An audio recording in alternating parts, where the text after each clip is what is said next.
Season 2! Season 2 of the Chronically Positive Podcast. We're back! Did you miss me? I missed you.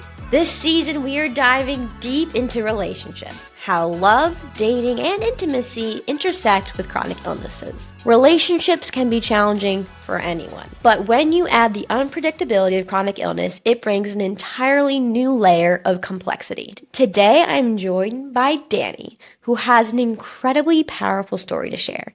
She's experienced firsthand how relationships can impact our health, both positively and negatively. We're talking about how toxic relationships can literally make you sicker, the importance of surrounding yourself with people who can calm your nervous system instead of inflaming it, and the often untouched topic of intimacy and chronic illness. Danni has been through it all.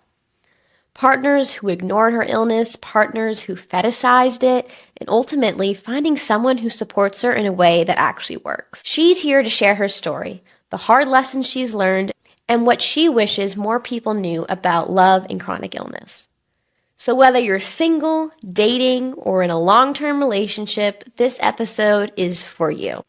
But before we get into the episode, I have one favor to ask. If you could please rate, subscribe, follow the podcast, it really helps it get to people who would really benefit from hearing these stories. Now, let's go meet Danni. It's so nice to meet you, Danni. Thank you for I know, it's so nice show. to meet you too. I'm so excited. I am too. There's so much I want to know about you. Like, before we get into all the relationship stuff, you're a baker? I am. I'm a baker. And actually, I found baking like through being sick because whenever I was sick, I couldn't eat anything at all. And so my Okay. mind like went into starvation mode and it kind of obsessed about food. Literally, like I was coming up with all these crazy concoctions in my head. And then once I got a little bit better, I was like kind of annoyed that I couldn't eat anything. And it's so cheesy, but I was like, I'm going to take the power back that food has over me. And I'm going to become a baker. And so my mind was creating all these recipes for like a year while I was in the trenches. And then I kind of found baking from that. And now I'm a baker and I have a little career out of it. Oh my gosh, I love that. That is all what this is all about. So, do you have like your own bakery? I do. It's right now it's completely online and I do it out of my apartment, but we've been online for 3 or 4 years now and it's kind of starting to outgrow me, which is scary, but a really good thing. So I'm looking Wow. at physical spaces. That is so awesome. So you do a lot, do you do like a lot of like gluten-free, dairy-free stuff? What's your specialty? Yeah, I have been dairy free for over like a decade now. And Okay. so I do a lot of vegan stuff, like in gluten free, which I'm kind of proud of that. Most of my stuff is like the full good stuff, but I do like dairy free and vegan stuff. It's kind of cool. I get to work with a lot of celebrities when they come into town. So I worked with some really cool people. Like I kind of found a life hack where like that was a good marketing scheme. Not scheme, Yeah. that sounds bad. It's like a good marketing thing. But like sometimes celebrities want cupcakes when they come in town or cakes to like celebrate a single or announce a new song or whatever. And I've been making cupcakes and cakes now for celebrities for a couple of years, which is really fun. That is so fun. What's one of the most exciting celebrities you've met through your baking? Oh my gosh. My favorite, and I say it all the time, my favorite, I worked with Steve Aoki. Oh my gosh. It Wow. was really cool. It was cool, and he's like the cake boss himself, so it was kind of Yeah. fun. It was What cool, and like the reason I say he's my favorite is he was one like a super chill like nerdy guy. He was asking us about Pokemon cards and stuff, but like he wanted super customized cupcakes. I guess he was coming out with like a comic book or something, and so we Yeah. like super customized a dozen cupcakes, and it was just so fun to work with. That is so cool. Chronic illness sucks, but like, look at the cool stuff it can bring. It No, really honestly, brings out the creativity. that's what I say. I was like, dang, like, at least there's a silver lining in all this. And the whole time I was like in the trenches, I kept saying, like, this is going to make a hell of a cookbook intro one day. Like, this is going to be the best introduction to a cooking show I have. Like, I'm going to use this for the rest of my life.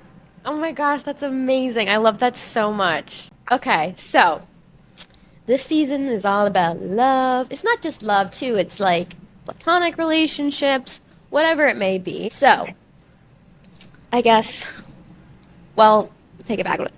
How long have you been sick? I have been sick for the last 5 years now. It's 2025. So I kept making the joke that I was going to make it out of 2020 unscathed, and I did not. It was New Year's Eve of 2020. The Wow. irony. Yeah, and it's still a mystery what I have. We don't know. There's a lot of little things, but there's still one big umbrella term that no one has been able to figure out what it is yet. So I have like a lot of little diagnoses, but Yeah. nothing's connected. So when you say New Year's Eve, like it was a night and then everything changed? Pretty much, I had like a little hiccups here and there leading up to it. Like I would start having some problems with food and digestion and all that. And I would just generally start to feel like I thought maybe I was like just getting a cold or something. And it was few and far between. And then, yeah, like New Year's Eve, it literally was just flipped on a dime. And like everything changed, which is crazy that it can even happen like that, but it can. It's surprising because I feel like we don't have the same issues, but like for me, it happened like that. And I've talked to some other people where it was just like one day, like life just never was the same after like that one day. There's no like transition or easing into time for that. Literally, it's not like, hey, by the way, you might get this. It was all of a sudden just like, oh, okay, I'm sick now, I guess. Yeah, not fair at all. Although, like you said, like there was like some things leading up. Like obviously, like I definitely struggled a lot, and like looking back, I struggled way more than I realized I was struggling. Yeah, Um, literally me. I'm like, why did I cut out dairy 10 years ago? It's not interesting. yeah, exactly. Why was my heart rate 200 in lecture hall? Um, yeah, wow. So that's really hard. So 5 years ago, were you Yeah. in a relationship when that happened? I was in a very toxic relationship. I was not in a good relationship at all, and it kind of expedited the process of being sick.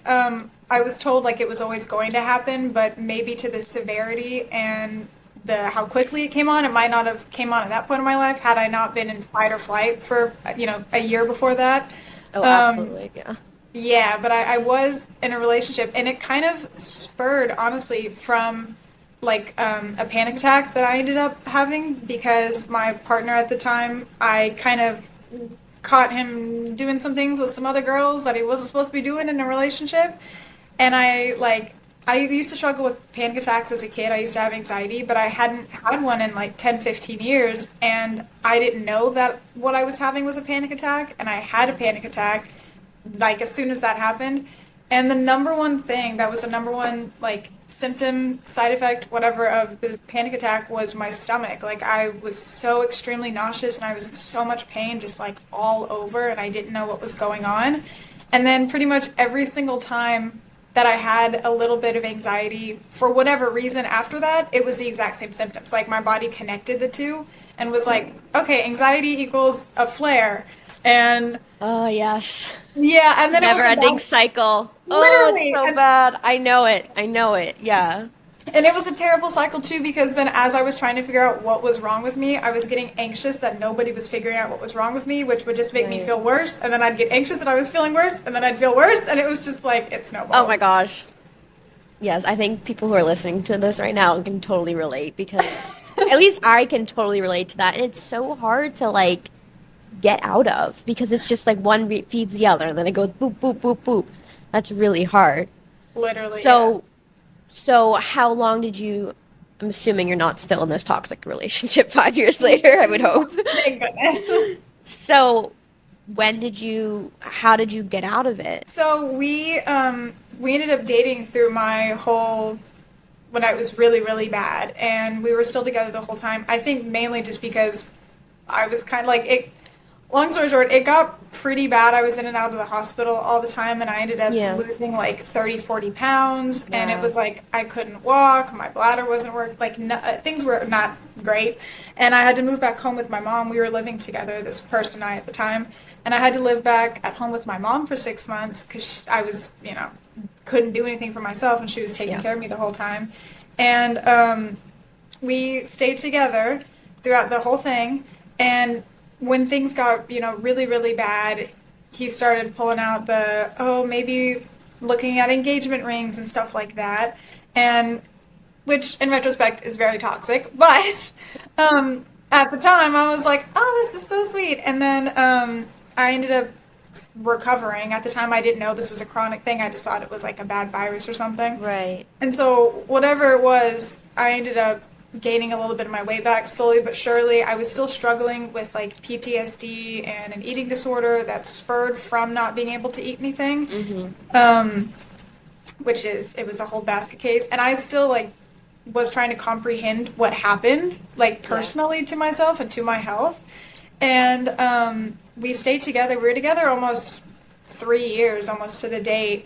And like a year or two, it was like a year and a half after that, because I was still delusional 21-year-old was still like, this is a fine relationship.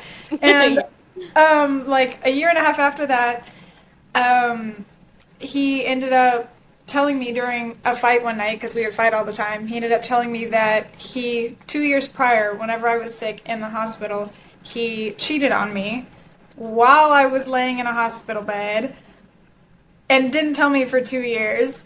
Yeah, and it kind of, I know it's really bad. It's like, I don't mean to trauma dump on you, but No, please do.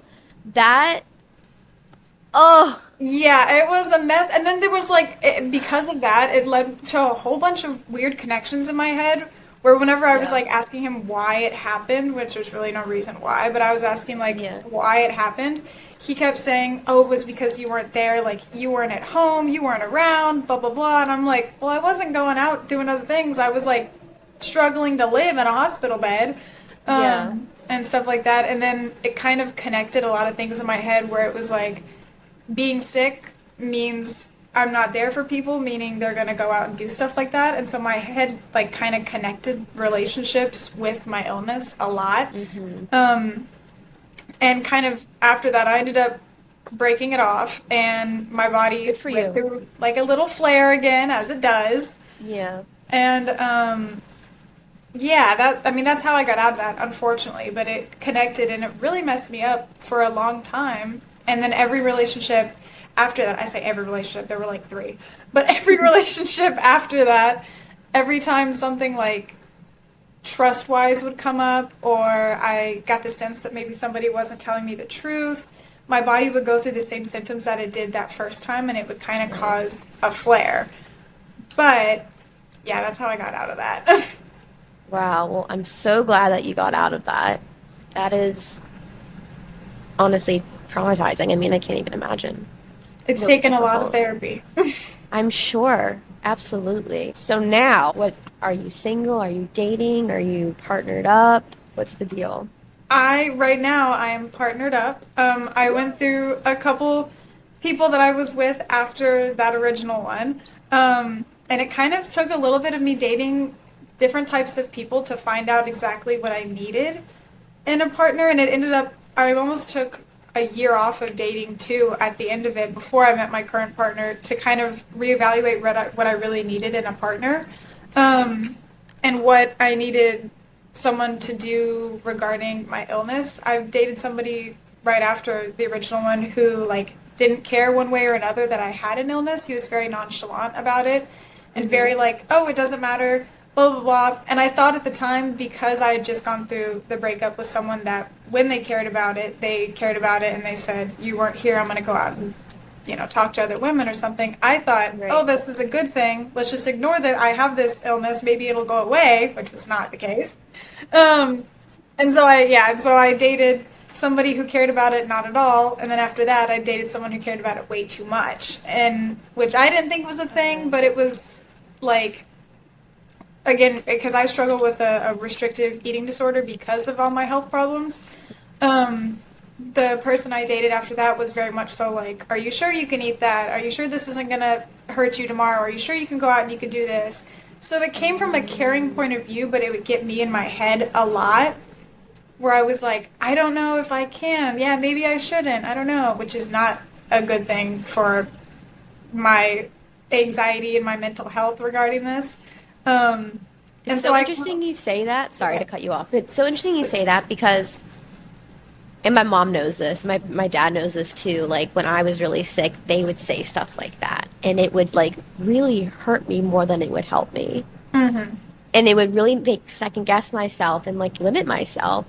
So yeah, I mean, it seems like a good thing, but it actually ends up hurting the person even more. So I've never heard somebody else with a chronic illness say that.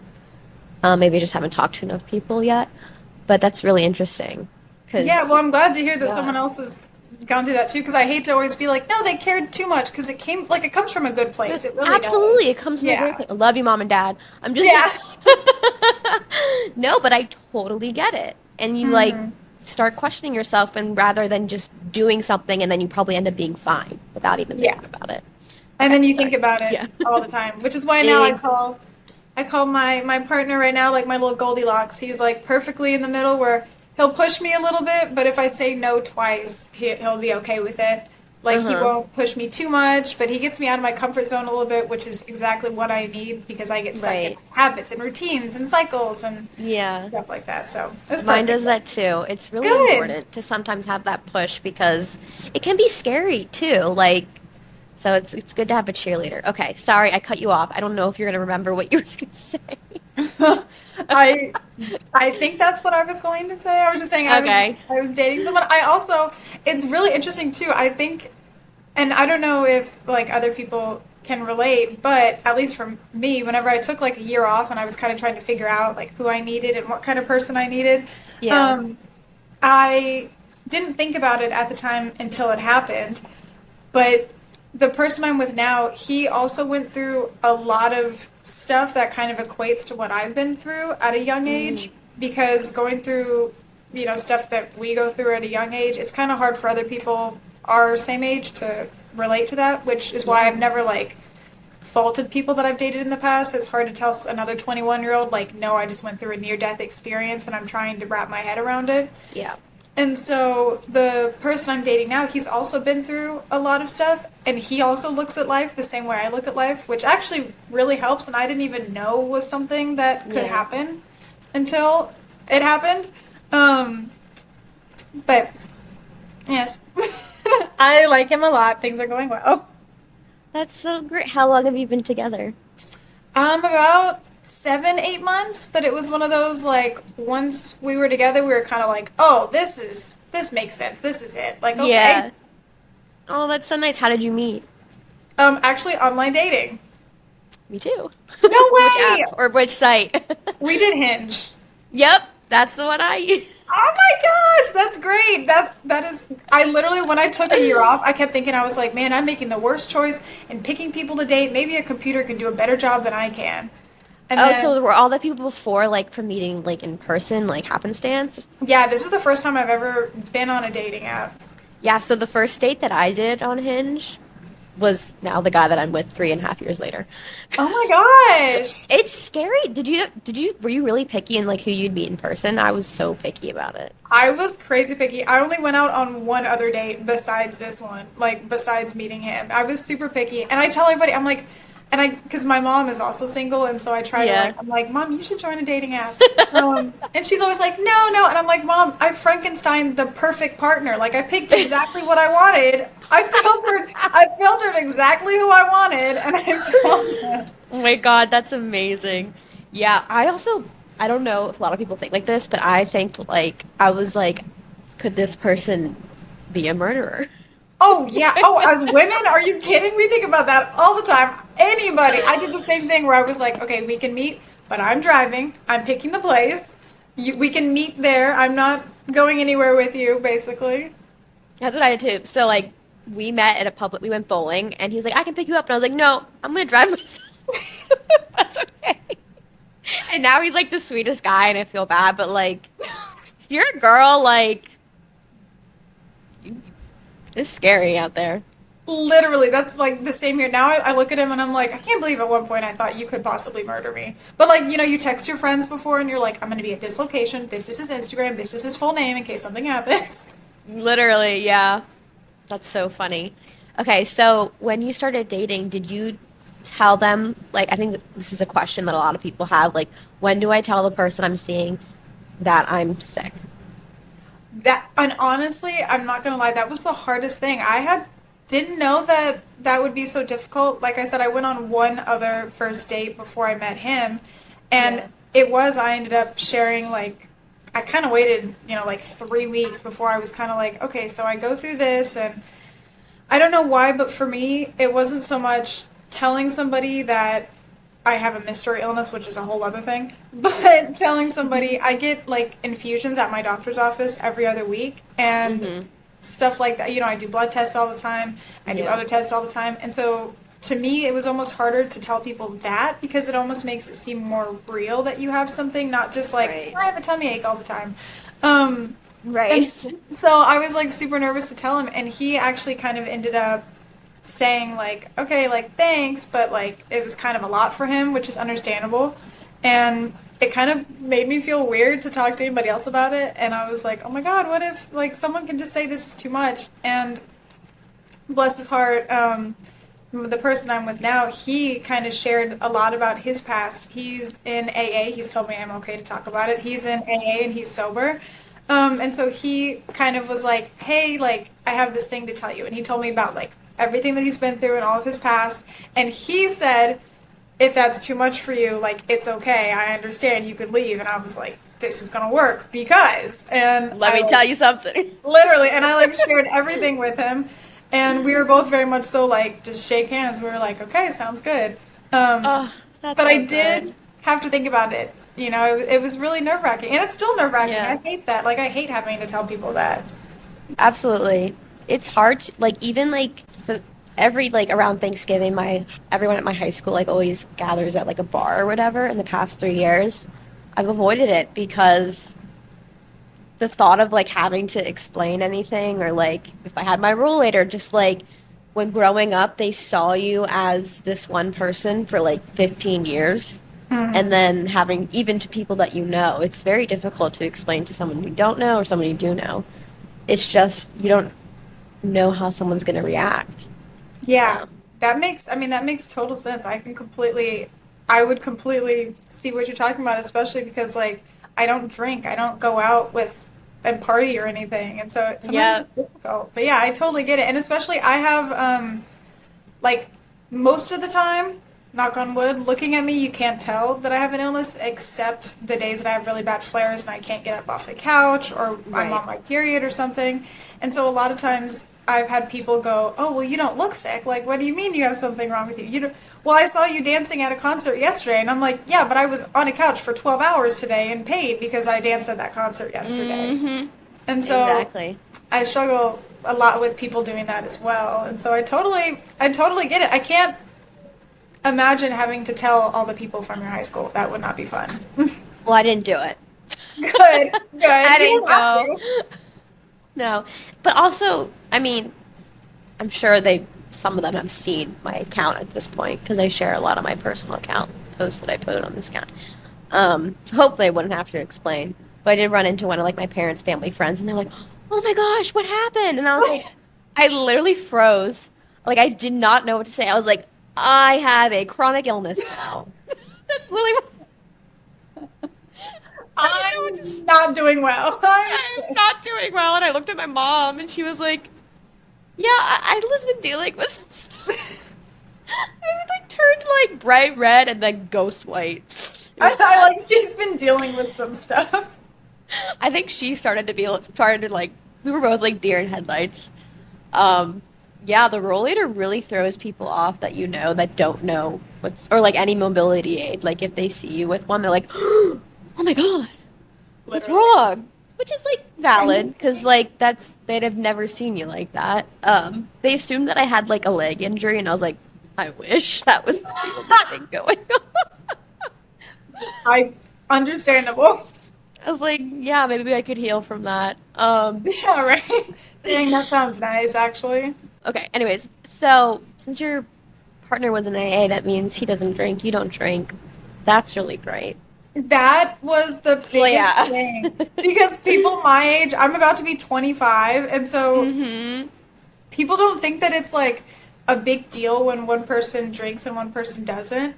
And sometimes, especially because I've dated people in the past that have had problems with that, and so it's Yeah. been a dividing thing, but it's been really nice for both of us because we both kind of understand each other on a certain level, but we're also not in each other's lives like I'm not in AA, therefore he doesn't have to worry about that. He doesn't have a chronic illness, he doesn't have to worry about that. But we don't drink, we don't go out and party. Like, if we do party, we go Yeah. out and we hang out together and we're home by 9 p.m. Like, Yeah. it's not a big deal. But yeah, the drinking thing is really nice, and I don't have to explain it to anybody, which is awesome.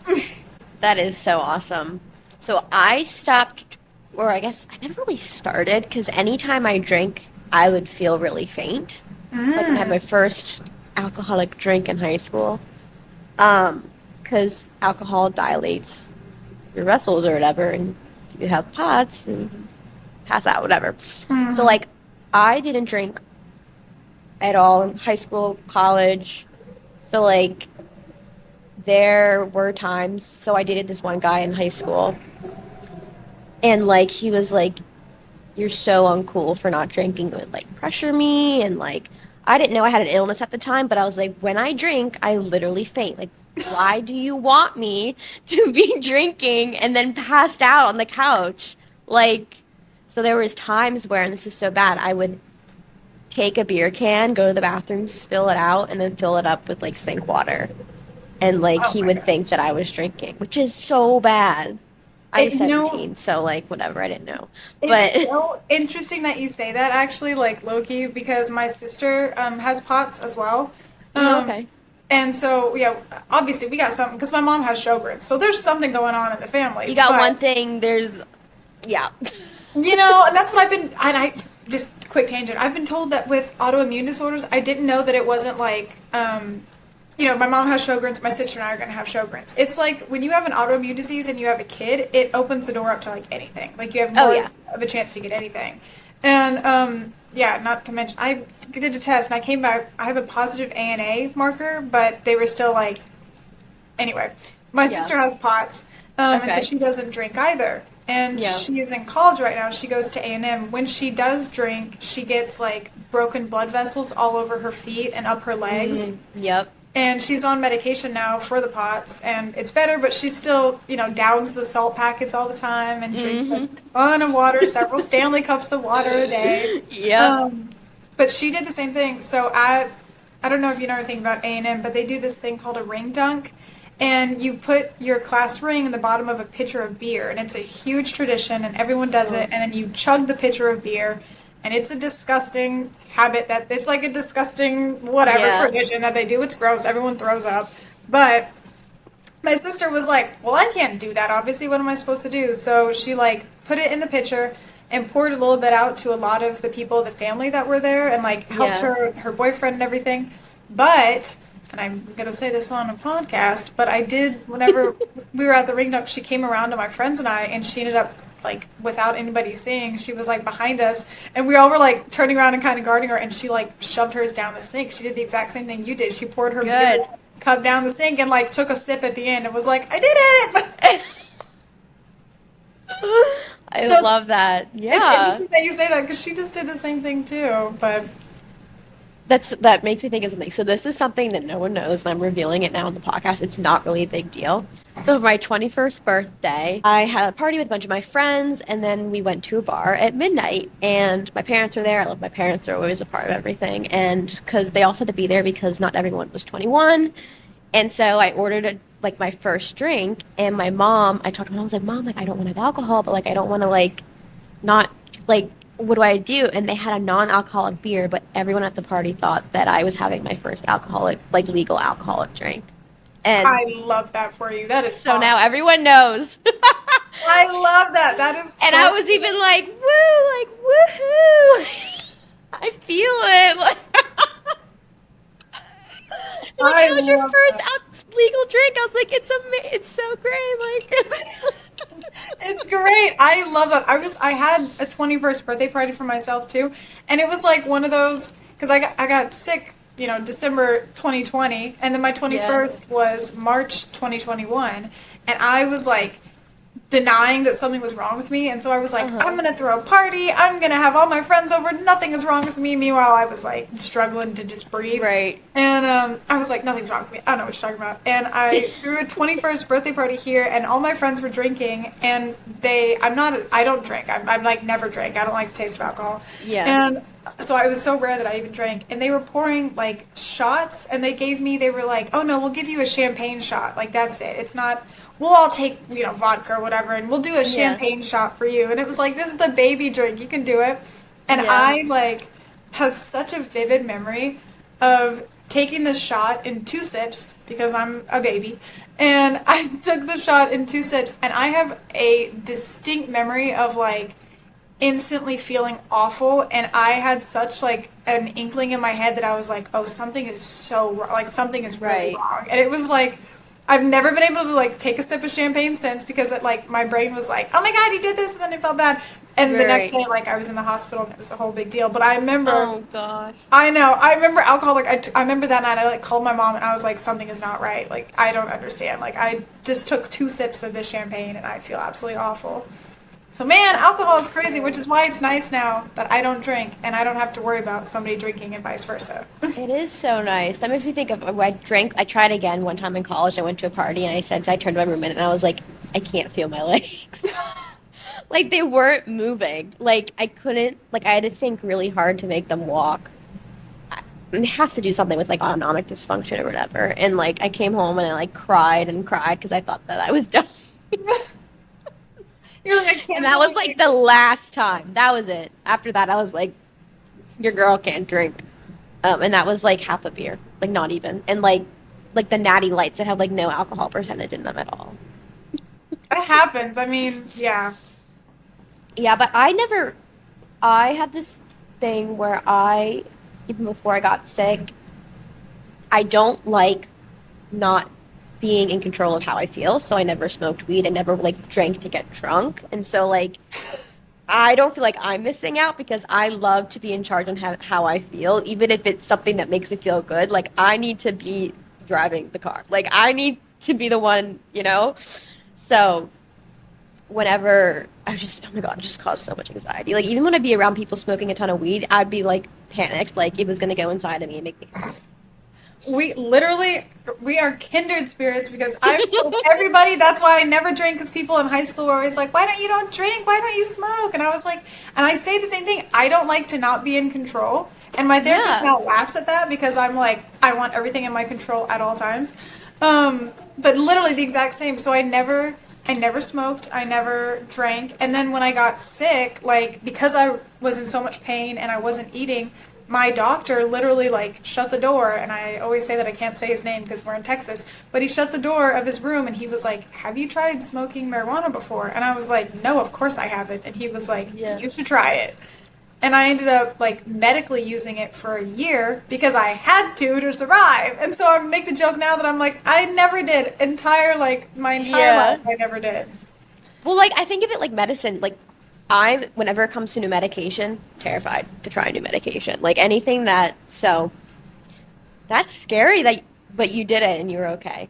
It ended up helping so much, which is what genuinely helped a lot. I know it can help a lot, so yeah, I'm glad you were able to power through and get yourself to do it. It took me forever. I was literally like, my mom was helping me. That's how bad it was. Like, I was in her backyard, and I was like, okay, I don't know how to smoke. And she was like, I don't know how to smoke. And you're like, trying. My mom's also never done anything, and so she's like, I don't know. And I'm like, just trying to figure it out. It was bad, but it did help, so... That's good. That's really good. Okay. So a lot of people in the chronic illness community want to know about intimacy, and I think it totally varies depending on what you have. What sorts of challenges do you face when it comes to intimacy and your illness, if you're comfortable sharing? I'm very comfortable sharing. It is okay. It has almost, like, the challenges have changed over the years, which is also interesting. They weren't the same as they were at the very beginning. When I first went through everything and I lost so much weight, I lost a lot of self-confidence. And that's kind of where the intimacy issues arose a little bit. And then because of the way that my first relationship ended, that also affected my intimacy problems in relation to my illness, because it was like, I kind of tied it to me looking a certain way, like very sick and very unhealthy, to my partner doesn't want to be with me physically anymore. That's why they went out and they did all this stuff. Um, in the relationship after that, the person I was with kind of like sexualized how thin I was and how unhealthy I was, and so I had a bad attachment to Uh-oh. it from that. So that was more like mental blocks and stuff like that. And then recently, now Yeah. that that's all been healed, and now that I'm dating like Goldilocks, perfect future husband, it literally, it is so funny because all of like my relationship with intimacy has healed, and now it's more of a trigger for pain, which has never happened before except in the last year. And I wasn't able to pinpoint it until my OBGYN started talking about the possibility of endometriosis Okay. as the root of my problems. And she kind of had me like track my menstrual cycle, track when I have sex versus when I have pain, see if they're related. And come to find out, they're extremely related. And so I've been able to pinpoint it down to like 5 or 6 hours after is when I start being in pain. Right. And so now it's kind of a different relationship with intimacy where it's hard to be in the moment whenever you know, like, this is going to cause me pain later. And it's hard to kind of take yourself out of that sometimes. And there have been times that I've done well, I have something to do later, so I can't, not today or like not Yeah. right now. And I'm like, well, I have somewhere to be in 5 hours, so actually, can we wait till later? And like you're timing it out, or oh, I'm That going is out of so town tomorrow, so relatable. I can't do it today, and stuff like that. So it's kind of hard sometimes to keep in the moment, which is something I've never dealt with. I've always been like a person that felt very connected to that side of her. Yeah. And now, like I said, of course, that I've met the perfect person, my body's the one that's now in the way. Um, but yeah, I think that's fairly common, as you were saying. Love that you said that because that is something that I deal with too. Like for me, like I don't have like like we can't be intimate like after 11 once my blood pressure medication wears off because I can't be doing that kind of physical activity. Or when we wake up in the morning, like gotta wait an hour for this to kick in. Like it's like sometimes it can't be spontaneous. So like the planning and like I totally get that too. And also for me, I always worry about fainting during an intimate Oh, moment. And because not only is it scary for you, but it's like scary for your partner because they're like, because now you're not conscious and you're yeah, that doing would something probably that's like put a damper on inconsensual. it. I have no spoon. You're good. I'm laughing because I literally just had an applesauce right before we started this. It's like all I can eat. I It's the carry, only I snack food I can eat. I have, see, that's me with graham crackers. I don't know what it is. I I have like these little tiny apple juice boxes in my refrigerator, and people are always like, "Why do you have the baby apple juice boxes?" And I'm like, "Well, because my blood sugar, if it drops, that's the quickest way to raise it is apple juice. So I'll go over That's there what and I like, have too. take a little juice box." So I totally get it. But yeah, You deal the with, planning yeah, thing for sure.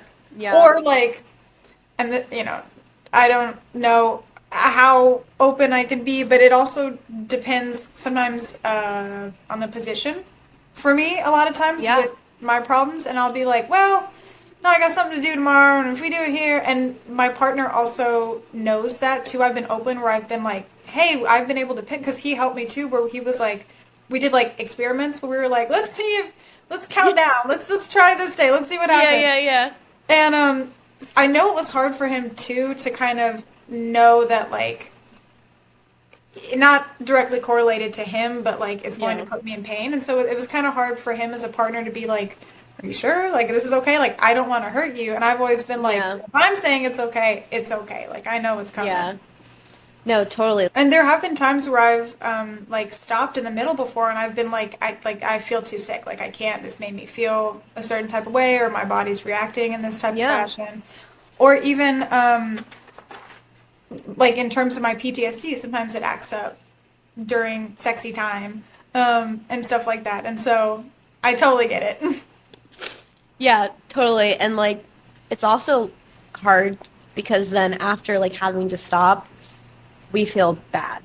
Bad. Yeah. You know, we had to cut it short. It's hard to deal with that. I haven't Yeah. quite figured out how to deal with that. I think having the right partner helps too a lot. That if they're Yeah. genuinely like, no, it's fine, like don't worry about it, then Yeah. that's nice. But definitely, there have been times where you feel where you're just kind of like, okay, I hate that we It's have hard. to. Like, even if they say it's fine, it's really hard to, like, you know, to not kind of beat yourself up about it. But they'd rather you, if you're with someone who truly cares about you, they'd rather you be okay than them. Oh yeah, I'm like it kind of Yeah, makes. I don't know how I want to word this in a Yeah, clean way. I get what you're saying. I get what you're saying. Yes, exactly. This podcast just went from PG to PG-13. It's a little bit harder for us to be okay than it is for them to be okay. So totally. Yes, exactly. But yeah, I totally get what you're saying. Yeah, Yeah, yeah. sometimes it could be a little tricky to navigate. I guess we'll start wrapping. Were there any other aspects of relationships that you thought people could relate to or that you wanted to talk to before we wrap up? Ooh,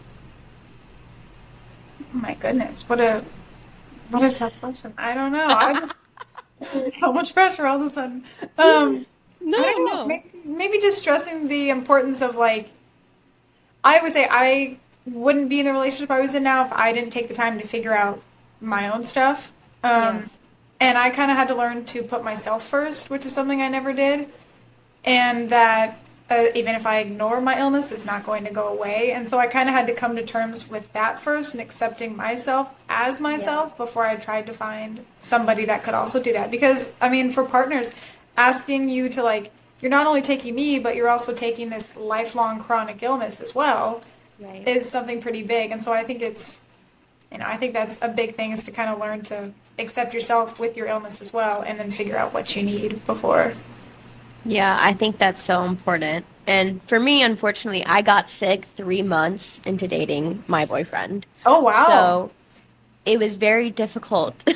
We were kind of accepting together, and it has not been easy at all. But I do think people who are single and listening to this, it is really important to accept yourself and to love yourself before you can let somebody love you because otherwise it's not very good. Yeah, but that's good that you guys have been able to weather that together. Oh, it's been hard. Oh, I struggled for a little bit, kind of at the beginning of this, whenever I kind of realized, like, oh, this is the person I'm going to be with. Like, I knew it, but then I felt I always said that I thought that I had commitment issues, and I would always tell my therapist that, and she was always like, you don't have commitment issues, though. Like, you've gotten into these long relationships.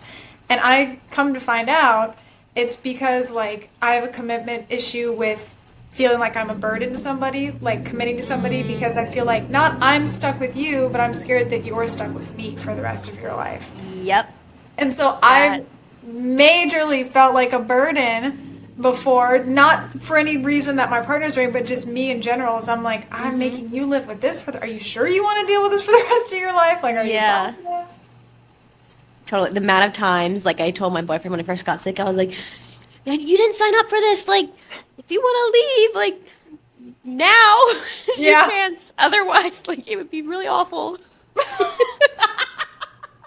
He said, please don't cheat on me while I'm in the hospital. Oh my God. Wait, so y'all been together, you said like 3 years? Yeah, so we had our first date November 12th, 2021. Wow. So a little bit over 3 years, and we just moved in with each other in July. Fun. So, is there anything that you would like to plug? Ooh, oh my gosh. Yeah. Okay, well, follow my bakery. I'm just kidding. My, yeah, I guess my baking account is at foodie underscore with underscore with booty. It's Oh foodie my with gosh, two I love booty. that. Yeah, all separated by underscores. And I do some cool things over there. I'm also in the process, this is very like new, but I'm in the process of maybe starting a cookbook called Chronically Sweet, where I kind of meld the two because I found one because of the other, and so I thought it'd be cute. Oh, So I I'm love that. in the process of that, but that's what I got. That's what I have to plug. That's awesome. It was so nice meeting you and talking to you. Yes, thank you so much for having me. I really appreciate it. And that brings us to the end of our very first episode of season 2. I think so many of us can relate to Danny's experiences in one way or another. Whether it's navigating relationships while undiagnosed, dealing with partners who don't quite understand our needs, or struggling with emotional and physical challenges of intimacy and chronic illness. Danny's story is such an important reminder that the people we surround ourselves with can either support our healing or make things worse. Finding someone who calms your nervous system instead of inflaming it isn't just a preference, it's essential for our well-being. If you resonated with anything we talked about today, I'd love to hear from you. You can reach out to me on Instagram at the Chronically Positive Pod. And if you enjoyed this episode, please take a moment to subscribe, leave a review, or share it with someone who might need to hear it. Thank you so much for tuning in to season 2 of the Chronically Positive Podcast. I'll see you next week with another real and unfiltered conversation about relationships and chronic illness. Until then, take care of yourself. And remember, you deserve relationships that make you feel safe, supported, and seen.